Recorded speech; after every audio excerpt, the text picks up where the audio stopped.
Assalamualaikum warahmatullahi wabarakatuh. Halo teman-teman semuanya. Kami dari kelompok 5 dengan tema persepsi dan pengambilan keputusan individual dengan anggota Sahila Nafi NIM 091, Deni Fitriana NIM 093, dan Muhammad Rifai Syarif NIM 104. Persepsi, satu kata yang mungkin kita sering dengar, tapi persepsi itu apa sih? Persepsi adalah proses individu dalam menginterpretasikan, mengorganisasikan, dan memberi makna terhadap stimulus yang berasal dari lingkungan di mana individu itu berada, yang merupakan hasil dari proses belajar dan pengalaman. Oke, selanjutnya ada jenis-jenis persepsi. Yang pertama ada persepsi visual atau penglihatan, persepsi perabaan, persepsi penciuman, persepsi pengecapan, dan persepsi auditoria atau pendengaran. Persepsi manusia itu dipengaruhi oleh beberapa hal. Di antaranya yang pertama ada personal effect, yaitu karakteristik dari individu itu sendiri. Yang kedua ada cultural effect, yaitu budaya yang dibawa dari tempat asal dan tinggal individu itu. Dan yang terakhir ada physical effect atau kondisi alamiah di suatu lingkungan. Yang selanjutnya ada teori atribusi. Seseorang harus melihat atau mengamati suatu perilaku. Seseorang harus percaya bahwa perilaku itu sengaja dilakukan.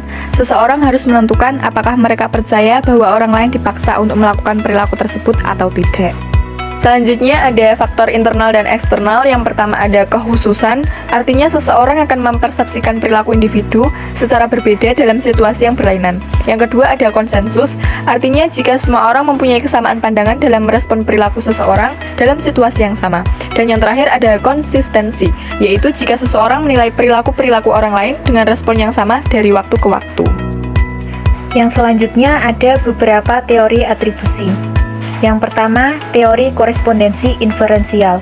Yang kedua, teori atribusi kausal dari Kelly. Yang ketiga, teori regulasi fokus. Hubungan antara persepsi dan pengambilan keputusan individual. Menurut Sophia, hubungan persepsi dengan pengambilan keputusan individual yaitu persepsi individu akan mempengaruhi proses pengambilan keputusannya. Persepsi dapat mempengaruhi masalah yang diidentifikasi, pengumpulan data, analisis data, dan pengambilan keputusan. Perumusan masalah akan tergantung pada persepsi individu tentang apa yang dimaksud dengan masalah. Akhirnya, persepsi juga akan mempengaruhi keputusan yang sama. Selanjutnya, teknik pengambilan keputusan dalam organisasi. Menetapkan sasaran, menentukan persoalan, mengembangkan alternatif, mengevaluasi alternatif, memilih satu alternatif, dan yang terakhir ada melaksanakan keputusan. Kemudian terdapat jenis-jenis pengambilan keputusan.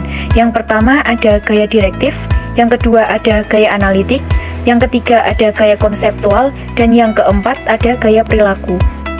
Proses yang mempengaruhi pengambilan keputusan. Yang pertama, adanya pengaruh tekanan dari luar. Yang kedua, adanya pengaruh kebiasaan lama atau sifat-sifat pribadi. Yang ketiga, ada pengaruh dari kelompok lain. Yang terakhir, ada faktor pengalaman. Selanjutnya, faktor-faktor pengambilan keputusan, yaitu ada beberapa. Yang pertama ada fisik, yang kedua ada emosional, yang ketiga rasional, yang keempat praktikal, yang kelima interpersonal, dan yang terakhir struktural. Langkah-langkah mengambil keputusan beretika yaitu sebagai berikut. Yang pertama, mengidentifikasi fakta. Yang kedua, merangking pemangku kepentingan. Yang terakhir, yaitu menilai dampak tindakan yang ditawarkan pada masing-masing kepentingan. Yang selanjutnya, pengambilan keputusan kreatif dan inovasi dalam organisasi. Terdapat 3 langkah terjadinya perilaku.